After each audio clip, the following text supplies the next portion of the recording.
Doctor Jaideep Kumar ji. Shri Radha Vallabh Shri Harivansh. Radhe Radhe महाराज जी। महाराज जी, आपके सत्संग सुनकर मैं, मेरी पत्नी, मेरा बेटा प्रतिदिन राधा नाम जपने का अभ्यास करने लगे हैं। महाराज जी, जीवन में कभी कभी ऐसे रिश्ते नाते आते हैं जिन्हें हम सच्चा प्यार और आदर देना चाहते हैं, लेकिन उनसे केवल घृणा एवं निरादर ही मिलता है। ऐसे समय में दिल दुखता है। हम अपने मन को शांत उस समय कैसे रखें?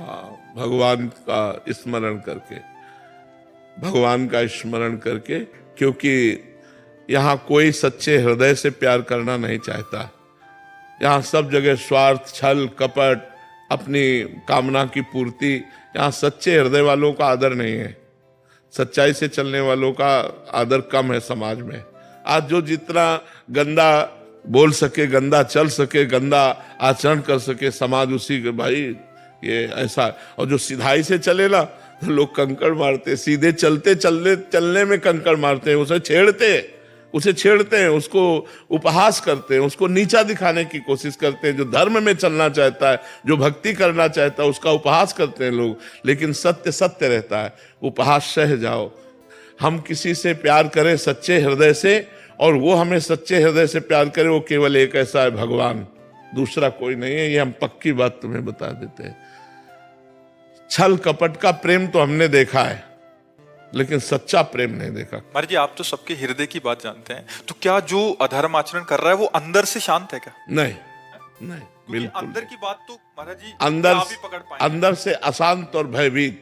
जैसे एक किसी गैंग का आदमी, जो हम सैनपुर में गंगा किनारे थे, तो गैंग में विस्फोट हो गया था, तो भाग के आया था। वो रात में सोते समय 2-2 मिनट में उठ के बैठ जाता। तो हमसे कहते, क्यों भाई?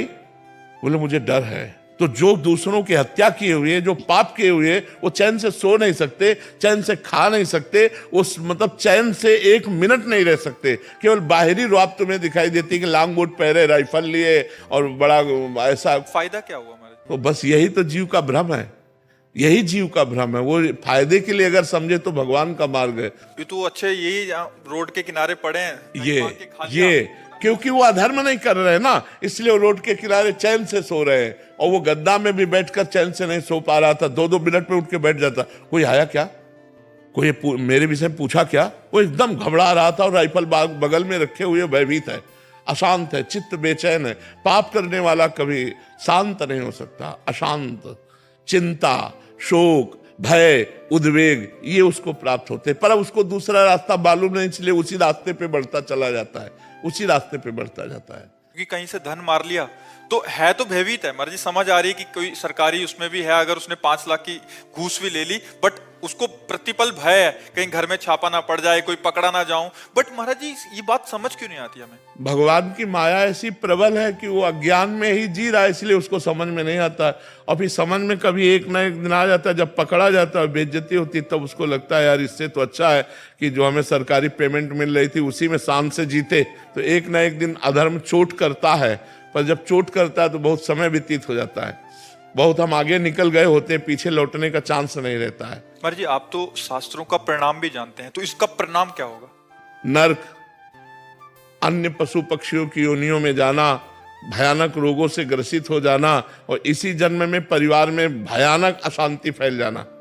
ये पक्का बात? पक्का, बिल्कुल पक्का है। अगर आप घूस लोगे, अधर्म का पैसा लोगे, तो आपका परिवार कभी सुख, चैन और शांति से नहीं रह सकता। आपके लड़के, आपके परिवार वाले ही आपको उसका परिणाम दिखा देंगे कि आपने जो कमा के दिया है वो अशांति और दुख का कारण है, अशांति और दुख का कारण है। श्री हरिवंश महाराज जी, महाराज जी, आपकी अपार कृपा से मैंने समस्त दुष्कर्म जैसे व्यभिचार, मादक पदार्थों का सेवन, धूम्रपान, झूठ बोलना, चोरी करना, पैसे का छल कपट करना को त्याग दिया। परंतु एक मन में बहुत खेद है कि आप इतनी देर से क्यों मिले महाराज जी? आज जीवन की 46 वर्ष की आयु व्यर्थ हो। इस विषय पर न सोचे, अब ये सोचे कि जब से मिले हैं तो अब हमको समय नष्ट नहीं करना, अब हमको अच्छे से समय गुजारना है। भगवान का नाम जप करते हुए, परोपकार करते हुए, धर्म पूर्वक धन कमाते हुए, परिवार का प्यार पूर्वक पोषण करते हुए, अब जीवन में अपराध नहीं करना, गलती नहीं करना। अब लो नशानी, अब ना नशई हो।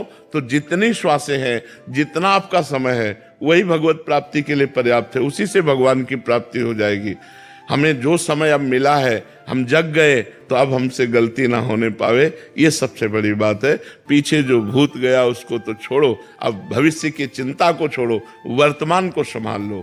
वर्तमान को भगवान नाम जप में, वर्तमान को परोपकार में, वर्तमान में दूसरे की सेवा करो, इसी से तुम्हारा मंगल हो जाएगा। अंजू जिंदल जी। राधे राधे महाराज। महाराज जी आपके चरणों में कोटि कोटि प्रणाम। महाराज जी मेरे प्रश्नों के सारे उत्तर तो आप अपने आप ही दे देते हैं, मुझे तो सिर्फ इतना पूछना है कि आपको मेरे और मेरे जैसे जितने भी लोगों का प्रश्न होता है उनका उत्तर और प्रश्न दोनों कैसे पता लग जाता है, क्योंकि सब यही कहते हैं कि हम प्रश्न सोचा और अगले दिन महाराज जी ने हमारे प्रश्न का उत्तर दिया। नहीं, इसमें मुख्य बात भगवान की है, जो हमारे भी हृदय में बैठे और आपके भी हृदय में बैठे हुए। तो आपके हृदय में कोई ऐसा प्रश्न हुआ और किसी ने आप प्रश्न कर दिया और उसका उत्तर आपको मिल गया, तो इसमें मुखिया भगवान हुए ना, मुख्य तो भगवान हुए। जो प्रश्नकर्ता से वही प्रश्न कराया जो सैकड़ों लोगों के हृदय में चल रहा था, और उत्तरकर्ता के हृदय में बैठ के उत्तर दे दिया। तो प्रश्नकर्ता और उत्तरकर्ता और श्रोता तीनों में मुख्य भगवान हुए कि नहीं हुए? तो भगवान का ही ये सारा खेल है। पर महाराज जी अगले दिन ही कैसे होता है कि प्रश्न का उत्तर अपने आप ही आ जाता है? हाँ, तो भगवान का ही खेल है, इसमें हमारा क्या खेल? हम तो कच्चा न पड़े, हमें तो कुछ ज्ञान नहीं है, भगवान ही सब बुलवाते हैं। अनन्या सिंह जी। राधे राधे महाराज। राधे राधे महाराज जी। महाराज जी ईमानदारी पे भी चलने पे कभी कभी कष्ट भोगने पड़ते हैं, और क्या ये प्रारब्ध हम अपने अच्छे और सच्चे कर्म से सही नहीं कर पा रहे? नहीं नहीं, इसमें वर्तमान के सत्य मार्ग में चलने की कमी का कोई प्रमाण नहीं होता। इसमें होता हम सत्य चल रहे हैं, लेकिन इस समय हमारा बुरा प्रारब्ध चल रहा है। तो देखा जाता है कभी कभी धर्मात्मा पुरुष दुख भोगते हुए और पापात्मा पुरुष सुख भोगते हुए। तो पापात्मा पुरुष का उस समय पुण्य चल रहा है, तो पुण्य फल से वो सुख भोग रहा है, और वो पाप का फल चल रहा है, इसलिए धर्मयुक्त चलने पर भी उसे दुख भोगना पड़ रहा है। लेकिन विजय धर्मात्मा की होगी, पापात्मा का नाश होगा। जैसे कुछ समय तक 12 वर्ष का वनवास, 1 वर्ष का अज्ञातवास पांडवों को भोगना पड़ा, और सम्राट पद पर दुर्योधन बैठे खूब फूला, लेकिन अंत में हस्तिनापुर नरेश महाराज युधिष्ठिर हुए और कौरवों का सम्यक विनाश हुआ। तो पापात्मा पुरुष कभी कभी सुखी देखा जाता है वो अपने पुण्य बल से, और जब उसका पुण्य क्षीण हो जाएगा और वर्तमान का पाप और पुराना पाप जुड़ेगा तब वो ब्लास्ट हो जाएगा, तब वो नष्ट हो जाएगा। तो हमें चाहिए धर्म से ही चलना चाहिए, भले दुख मिले तो हमारे पूर्व पाप का परिणाम है, उसे हम भोग लेते हैं, आगे हमारा मंगल होगा। ये पक्का निश्चित बात है, इसमें कोई भी संशय नहीं है। तो ब्रह्मास्त्र का प्रयोग मच्छर मारने के लिए जैसे नहीं किया जाता, ऐसे ही अपने भजन का प्रयोग अपने रोग नाश के लिए नहीं किया जाता। ये भजन का ही बल है कि हम आपके बीच में बैठे हैं ऐसी स्थिति पर भजन का बल का प्रयोग भगवान की प्राप्ति है, ना कि इस नाशवान शरीर को स्वस्थ कर लेना। अगर स्वस्थ भी होंगे और कल मरना है तो मर ही जाएंगे, और अगर हमें 10 साल जीना है तो अस्वस्थ होते हुए भी हम 10 साल जिएंगे और वो कार्य करेंगे जो एक स्वस्थ पुरुष भी नहीं कर सकता है। तो हमें चाहिए अपने भजन का प्रयोग सुख दुख में नहीं, भगवान की प्रसन्नता में प्रयोग करना चाहिए। तो भगवान प्रसन्न हो गए तो जा पर कृपा राम की हुई, ता पर कृपा करे सब कोई, सब मंगल हो जाएगा, सब आनंद हो जाएगा। मनोज गांधी जी करनाल से। महाराज जी आपके चरणों में कोटि कोटि प्रणाम। महाराज जी जीवन में कभी किसी का गलत नहीं किया, हमारे पास मौका भी आया गलत करने का, फिर भी नहीं किया, पर लोग अपना समय आते ही अपना रंग दिखा देते हैं, हमारे साथ गलत कर देते हैं, उन्हें हमें जवाब कैसे देना चाहिए? नम्रता पूर्वक गलत ना करते हुए। यदि आप सत्संगी हैं, आप विवेकी हैं, तो आप तो गलत कीजिएगा मत, और आपके साथ जो गलत होता है उसे सह लीजिएगा। आप अच्छा कीजिएगा तो आपकी उन्नति हो जाएगी, लौकिक और पारलौकिक दोनों उन्नति हो जाएगी। सांसारिक उन्नति भी हो जाएगी और भागवतिक उन्नति हो जाएगी। और जो आपको ठग रहे हैं, आपके साथ बेईमानी कर रहे हैं, आपके साथ अपना गलत रूप दिखा रहे हैं, उनका लोक और परलोक दोनों नष्ट हो जाएगा। तो अपने को चाहिए कि जो अपने साथ गलत करे उसके साथ अच्छा व्यवहार करें, क्योंकि हम लोग सत्संगी हैं, हम लोग भागवतिक हैं। तो जैसे किसी ने बहुत गरमबाजी दिखाई दी, गाली दे रहा है, अपमानित कर रहा है, तो शांत होकर वहां से निकल जाओ। अगर शांत होकर नहीं निकलते तो आपका भी अहित है और उसका भी अहित है। आप लड़ गए, मारपीट हुई, पुलिस में मुकदमा चला, फिर जीवन बर्बाद हो गया। और अगर थोड़ा झुक के चले गए तो उसको ऐसा ऐसा तमाचा मारेंगे ठाकुर जी ना कि वो सारी रंगबाजी हिरा जाएगी। जब शरीर स्वस्थ होता है, जेब में रुपया होता है, मनमानी भोग होता है, तो लगता है कौन भगवान, फिर उसका जब तमाचा पड़ता है तो आवाज नहीं होती उसके तमाचे में आवाज नहीं होती, लेकिन ऐसा मार मारते कि फिर पूछो मत, अच्छे अच्छे ऐसे हो जाते, अच्छे अच्छे। चलत दशानन डोलत तवनी, जब 10 कंधर रावण चलता था धरती कांपती थी, और उसी की खोपड़ी में बंदर लोग जो है ना चरण प्रहार करते थे। जब खोपड़ियां काट काट के भगवान ने गिराई ना तो प्रहार करते थे। रहा न कोकुल रोवन हारा, राम विमुखास हाल तुम्हारा, रहा न कोकुल रोवन हारा। तो रहे न रावण सम अभिमानी, हिरणा कश्यप सम वरदानी, खान विभव की खान जगत में कुछ दिन के मेहमान, भजले श्री भगवान जगत में कुछ दिन के मेहमान। तो हमें लगता है जो ज्यादा गर्व करे उसके सामने थोड़ा झुक के निकल जाओ। है कठिन काम, मतलब इतना हम थोड़ी, वो एक अभिमान आता ना, लेकिन उसी को संभाल लो, वो अपने आप ऐसे ठिकाने पे चोट लगे कि वो अपने आप ठीक हो जाएगा। उमा क्षमा श्राप होते भारी, श्राप से भी बुरा परिणाम होता है क्षमा कर देना। जाओ, तुम्हें क्षमा किया, कुछ नहीं कहेंगे। अब वो उसके ऊपर जो कार्यवाही होगी ईश्वर की, वो बहुत जोर की होगी। इसलिए मुझे लगता है अपने लोगों को, सत्संगियों को, सबके बल की बात नहीं है, सत्संगियों की बल की बात है, तो मुस्कुरा कर टाल दिया बात। अब वो बात जो फलीभूत होगी तो वो उसके ऊपर होगी, आपका तो मंगल हो जाएगा। पर है कठिन बात है जब हमें कोई गाली दे रहा हो और हम वहां से निकल जाए चुपचाप। ऐसा एक गाली सुन लेंगे तो शांति ही सबसे बड़ी बात है, नहीं तो अगर हम झगड़ा करेंगे तो फिर पुलिस का केस दोनों के ऊपर बनेगा। तो हमें लगता है अपने परेशानी को बचाने के लिए, अपने को उन्नतिशील करने के लिए हर जगह से अपने को बचाना चाहिए। जी। साक्षी मिश्रा जी इंदौर से। राधे राधे महाराज जी, आपके चरणों में कोटि कोटि प्रणाम। गुरुदेव भगवान, भक्ति और भाव के बीच क्या फर्क है? दोनों में ज्यादा भक्ति साधन है और उस साधन का फल भाव है, अलग नहीं है। भाव भक्ति का ही फल भाव है। जब भाव आ जाता है तो भगवान की प्राप्ति के नजदीक होता है। भाव बिन सुनी पुकारे मैं कभी सुनता नहीं, और भाव पेरी तेर ही करती मुझे लाचार है। भाव से मुझको बजे तो भाव से बेड़ा पार है। भाव आ गया तो फिर क्या है? भक्ति का साधन है, भक्ति साधन है, और भक्ति का फल है ये भाव। भाव आ गया तो भाव में डूबा हुआ जब भगवान को पुकारता है या भगवान को भोग लगाता है या भगवान की जो भी सेवा करता है वो प्रेममयी सेवा होती। भाव का भूखा हूं मैं और भाव ही एक सार है। भाव से मुझको भजे तो भाव से बेड़ा पार है। भाव बिन सुनी पुकारे मैं कभी सुनता नहीं, भाव पे तेर ही करती मुझे लाचार है। तो वो भाव आना कठिन है ना, साधन करो धीरे धीरे आ जाएगा। असंभव नहीं है, कठिन है। देखो, भाव से सबरी जी बेर चख कर भगवान को पवाया तो भगवान अखिल लोक ब्रह्मांड नायक, विश्व का भरण पोषण करने वाले भगवान सुदामा के हाथ से तंदुल छीन कर खाते हैं। रबड़ी रसगुल्ला वो थोड़ी है, तंदुल है जो कोई नहीं चबाना चाहेगा, वो छीन कर खाते हैं। विदुरानी के हाथ से छिलका खाते हैं। ये क्या है? भाव। ये है भाव। वो भाव में उनको होश ही नहीं, गूदा फेंक देती, छिलका मुंह में लगा देती। भगवान छिलका बड़े भाव से पा रहे हैं, विदुरानी जी के केले का छिलका। तो भाव एक बहुत बड़ी वस्तु है। भाव मिल गया तो भगवान मिल गए। भाव भक्ति से आता है। जब हम नवधा भक्ति करते हैं तब भगवान का भाव आता है। जी, इनका ही प्रश्न है कि श्री जी की सेवा करते समय मन का समर्पण और संवेदनशीलता कैसे बनाए रखें? जब हम नाम जप करेंगे, वाणी जी का गायन करेंगे तो श्री जी से अपनापन हो जाएगा। देखो, एक पड़ोसी के बच्चे को दूध पिलाना और एक अपने बच्चे को दूध पिलाना, अंतर हो जाएगा? नहीं, अंतर हो जाएगा। पड़ोसी के बच्चे में है कि, लेकिन अपने बच्चा, अपना बच्चा, तो ऐसे ही भगवान को भगवान मानकर सेवा करना और भगवान को अपना मानकर सेवा करना, अंतर पड़ जाएगा आपके मन में। जैसे भगवान को जब अपना मान लिया जाता है तो एक दिन कृष्णदास जी महाराज वल्लभाचार्य जी के शिष्य बाजार में जा रहे थे, गरम गरम जलेबी बन रही थी। कहा यार ये तो ठाकुर जी के लिए बढ़िया है।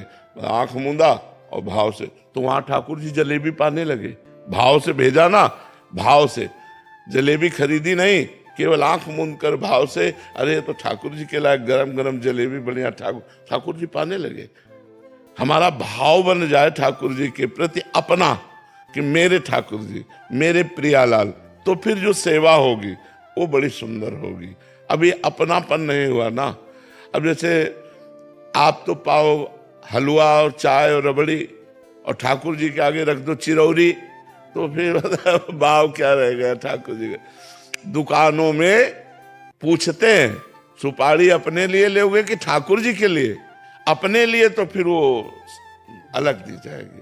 तो ऐसा करोगे तो फिर ठाकुर जी भी बहुत चतुर शिरोमणि है वो फिर जल्दी पकड़ में नहीं आते। पत्र पुष्प से मैं प्रसन्न हो जाता हूँ तो बड़े भाव, भाव देखो, अगर हमारा भाव है तो भगवान एक तुलसी दल से प्रसन्न हो जाएंगे। एक तुलसी दल, देखो बताया ना, तंदुल कौन पाता है? कौन?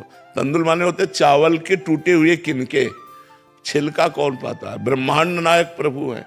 बेर, सबरी जी के बेर प्रसिद्ध है, सुदामा के चावल प्रसिद्ध है, तंदुल प्रसिद्ध है, और विदुरानी का केला का छिलका प्रसिद्ध है कि भगवान ने पाया। इसलिए पाया, उसमें प्रेम है, उसमें भाव है। यदि वस्तु में एक पत्ते में एक तुलसी दल चढ़ा रहे हो, आपके आंसू गिर रहे हैं, भाव उतने में भगवान बिक जाएंगे। एक चुल्लू जल भगवान को दे दो, उतने में प्रसन्न हो। पर प्रसन्न तब होंगे जब आप अपनापन करके दे रहे हो, तब बात बनेगी, नहीं तो बात नहीं बने। प्रवीण हड़िया जी, राधे राधे महाराज जी। महाराज जी, मेरे मन में ये विडंबना है कि कभी कभी किन्हीं सिद्ध या शुद्ध पुरुष के प्रवचन सुनते समय कह रहे कि महाराज जी कभी कभी कोई तर्क हो जाता है कि क्या ऐसा भी हो सकता है? हाँ, हो जाना चाहिए, कोई परेशानी नहीं है, उसका निराकरण कर लेना चाहिए। दूसरी तरफ लगता है कि क्या तो को बात पे भरोसा नहीं है, फिर अंदर ही नहीं, अगर तर्क हो जाए तो हम उसका निषेध नहीं करते। तर्क होना हमारा स्वाभाविक है, तो हमको संतों से प्रश्न कर लेना चाहिए। अगर तर्क होता है तो प्रश्न कर लेना चाहिए, तो वो और उसको खोलकर समझाएंगे तो आपका तर्क शांत हो जाएगा। क्या हमें सीधा बात नहीं मान लेनी चाहिए? ऐसा भी लिखा है कि हमें, ये तो सर्वोत्तम श्रद्धा है कि जो बात निकली उसको मान लिया, लेकिन अगर तर्क आ जाता है तो कोई गलत बात नहीं है। तर्क आना कोई गलत बात नहीं कि आप जो कह रहे हैं इसको हम कैसे धारण कर सकते हैं, कैसे मान सकते हैं, तो और ही विस्तार से उसको बताएंगे। पर ये ऐसा भी हो सकता है कि नाम जापक ऐसे हुए, ऐसा हुआ, ऐसा तर्क आ जाता है कि क्या ये सच बोल रहे हैं, मतलब किसी बात पे कि जब उनकी सिद्धावस्था की बात। नहीं, संशय तो नहीं करना चाहिए। भगवान के भजन में बड़ी सामर्थ्य है, बहुत बड़ी सामर्थ्य है, तो ऐसा संशय नहीं करना। नाम से कुछ भी हो सकता है, नाम में बड़ी सामर्थ्य है, लेकिन जप करके तो देखो, नाम में बहुत सामर्थ्य है, नाम में अपार सामर्थ्य है। नाम जप कर ये संशय नहीं करना चाहिए ऐसा भी हो सकता है कि हाँ, हो सकता है। नाम में बड़ी सामर्थ्य। भगवान करतुम अकर्तुम अन्यथा करतुम है। भक्त प्रहलाद जी को आग में जलाया गया, विष पिलाया गया, तो वो उनकी इतनी उच्च कोटि की भक्ति थी कि उनको आग भी नहीं जला पाई। अब हर भक्त को तुम जला के देखो कि प्रहलाद जी, तो हर भक्त प्रहलाद जी तो नहीं है। उनकी उस उच्च कोटि की अलग अलग स्थिति होती है ना।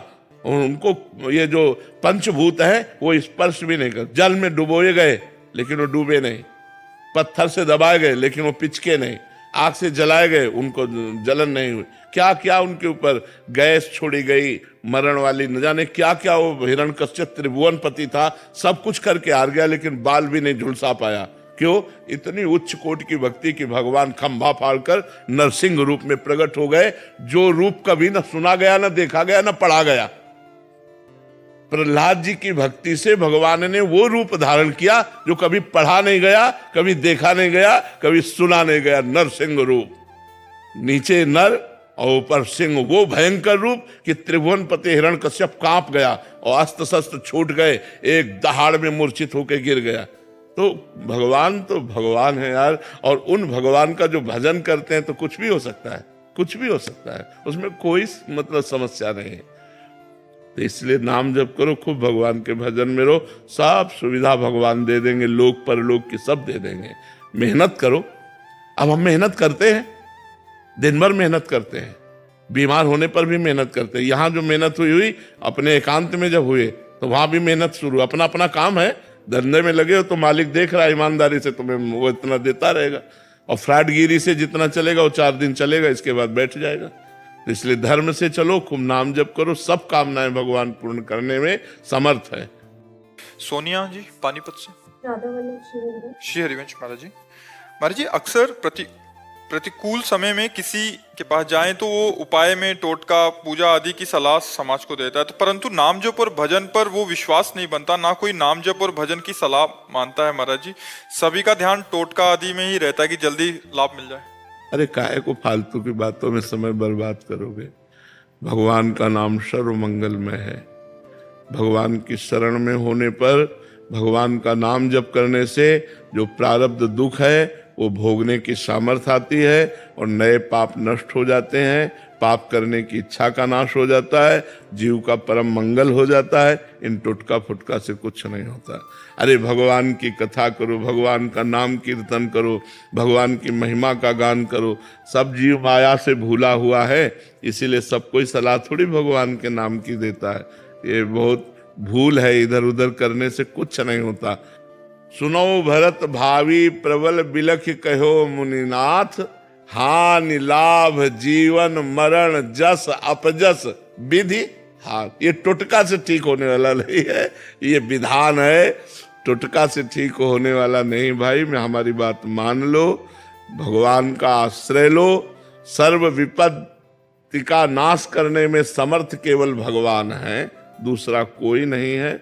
हर दुख का नाश करने के लिए भगवान समर्थ है, हरि समर्थ है। उनका आश्रय लो, उनका नाम जपो करो। अगर भाई किसी को टुटका से फायदा मिल जाए तो आपके पुण्य से उसका लाभ मिला है, ना कि टुटका से। जैसे आपकी भावना बनी, आप यहां आए और आपका कोई काम बन गया, तो आप आए, ये आपका पुण्य हुआ, तपस्या हुई ना। आप मेहनत कर कर आए, घंटों खड़े रहे, दर्शन किए, तो उसके फल रूप में आपका काम बन गया। वो हमसे थोड़ी बना, वो आपकी साधना बनी, तब आपका काम पूरा हो गया।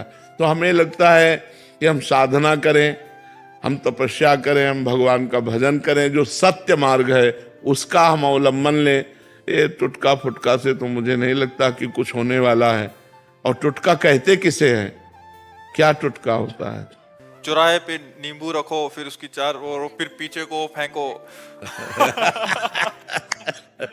काला भूत हो घर के आगे टांग लो, नजर ऐसा चप्पल टांग लो। इस सब से कुछ नहीं होता है। भगवान का देखो, विभीषण जी लंका में है, राम नाम अंकित गृह, भगवान का नाम अंकित है दीवाल में, भगवान का नाम। ये नहीं जूता चप्पल टांगने नहीं, राम नाम अंकित गृह शोभा। घर की शोभा क्या है? भगवान का नाम पहले लिखा होता था दरवाजे पे, अतिथि देवो भव। अब लिखा होता कुत्ते से सावधान, लिखा था। अब कलयुग का प्रभाव बढ़ गया है अलग अलग।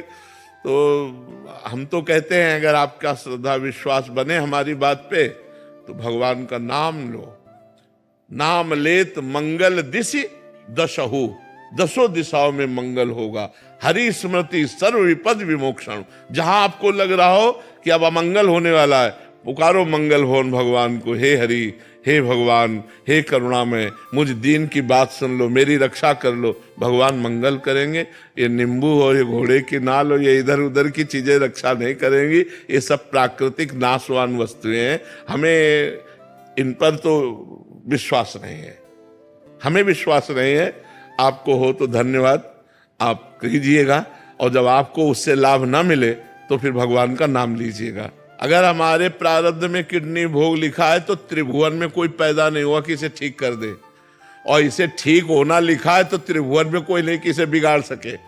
देखो भगवान चलाना चाह रहे हैं तो ऐसी स्थिति में भी प्रवचन हो रहा है, एकांतिक वार्ता हो रही, सब हो रहा है। और अगर भगवान ना चलाना चाहे तो चाहे जितनी किडनी बदल लो, सब इन्फेक्शन हो जाएगा, फेल हो जाएंगी। हमें लगता है भगवान से बढ़कर कोई नहीं है, तो हमें भगवान की आराधना करनी चाहिए। जितने देवी देवता हैं सब भगवान के ही स्वरूप हैं। आराधना करो, पाठ करो, भगवान के नाम से दूसरों को दान करो, दूसरों गरीबों की सेवा करो। ये तो मेरी समझ में आता है, लेकिन और अन्य बातें सब समझ में आती। महाराज जी आजकल मानसिकता ऐसी हो गई है कि हमें कुछ ना करना पड़े, जो काम करे अंगूठी करे, जो काम करे नींबू करे, मतलब हमें कुछ ना करना पड़े। हम नाम जप करेंगे तो हमारा चिंतन, हम विषय भोग भोगें, हम जैसा हम चाह रहे हैं वैसा हो, या तो आप हमारे लिए हवन करें पर हम सुखी हो जाएं। ऐसा नहीं हो सकता। निज कृत कर्म भोग सुनवाता, शब्द पढ़ाओ, निज कृत, आपका किया हुआ कर्म ही आपको सुख दुख प्रदान करेगा। दूसरे का किया हुआ कर्म आपको सुख दुख नहीं प्रदान करेगा। आप पैसा रुपया नाना प्रकार की भोग सामग्री एकत्रित कर सकते हो, लेकिन सुख शांति नहीं, वो केवल परमात्मा में ही मिलेगी। यदि परमात्मा का चिंतन नहीं करते हो तो आप सुखी नहीं हो सकते, आप शांत नहीं हो सकते, चाहे जो कुछ इकट्ठा करके देख लो। तो भगवान की ये सब लीलाएं मायाकृत हैं। हम तो सबसे यही कहते हैं कि भगवान का नाम जप करो, भागवत कथा सुनो, भगवान की चर्चा सुनो, नाम कीर्तन करो, दूसरों का उपकार करो, तुम्हारा मंगल हो जाएगा। श्री हरिवंश महाराज जी आपकी अपार कृपा से मैंने समस्त दुष्कर्म जैसे व्यभिचार, मादक पदार्थों का सेवन, धूम्रपान, झूठ बोलना, चोरी करना, पैसे का छल कपट करना को त्याग दिया। परंतु एक मन में बहुत खेद है कि आप इतनी देर से क्यों मिले महाराज जी? आज जीवन की 46 वर्ष की आयु व्यर्थ हो। इस विषय पर न सोचे, अब ये सोचे कि जब से मिले हैं तो अब हमको समय नष्ट नहीं करना, अब हमको अच्छे से समय गुजारना है। भगवान का नाम जप करते हुए, परोपकार करते हुए, धर्म पूर्वक धन कमाते हुए, परिवार का प्यार पूर्वक पोषण करते हुए, अब जीवन में अपराध नहीं करना, गलती नहीं करना। अब लो नशानी अब ना नशई हो। तो जितनी श्वासें हैं, जितना आपका समय है, वही भगवत प्राप्ति के लिए पर्याप्त है, उसी से भगवान की प्राप्ति हो जाएगी। हमें जो समय अब मिला है, हम जग गए तो अब हमसे गलती ना होने पावे, ये सबसे बड़ी बात है। पीछे जो भूत गया उसको तो छोड़ो, अब भविष्य की चिंता को छोड़ो, वर्तमान को संभाल लो। वर्तमान को भगवान नाम जप में, वर्तमान को परोपकार में, वर्तमान में दूसरे की सेवा करो, इसी से तुम्हारा मंगल हो जाएगा।